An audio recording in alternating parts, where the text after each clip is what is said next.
Hi Tuesday morning இன்னைக்கு பிரம்ம முகூர்த்த பூஜையோட 24வது நாள்.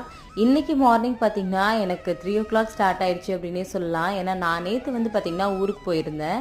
ஊரில் இருந்து நைட்டு காலையில் வர்றதுக்கே பார்த்தீங்கன்னா 2:30 ஆயிடுச்சு வீட்டுக்கு. அதனால தூங்கலை. சரி 3 o'clock மேலே அப்படியே குளிச்சுட்டு பிரம்ம முகூர்த்த பூஜைலாம் பண்ணி முடிச்சிடலாம் அப்படின்னு சொல்லிட்டு பூஜை பண்ணிட்டு இருந்தேன். எனக்கு இன்னைக்கு பார்த்தீங்கன்னா ஷூட்டுமே வேற இருக்குது அப்படின்றதுனால எல்லாமே ரொம்ப அவசர அவசரமாக பண்ணுற மாதிரி தான் இருந்துச்சு.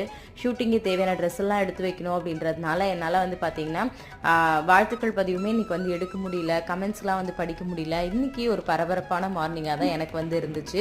இருந்தாலுமே இன்னைக்கு நல்லபடியாக பிரம்ம முகூர்த்த பூஜையை நான் பண்ணி முடிச்சிட்டேன். அது எனக்கு ரொம்பவே ஹாப்பியாக இருந்துச்சு. ஏன்னா இன்னைக்கு மிஸ் ஆகிடுமோ அப்படின்னு எனக்கு தோணிட்டே இருந்துச்சு. ஆனால் காலையில் வந்த உடனே குளிச்சுட்டு பிரம்ம முகூர்த்த பூஜை நல்லபடியாக பண்ணிட்டேன். வாசலில் மட்டும் கோலம் போட முடியல. வீட்டில் சின்னதாக ஒரு கோலம் மட்டும் போட்டுட்டு நல்லபடியாக பண்ணி முடிச்சாச்சு. தேங்க்யூ.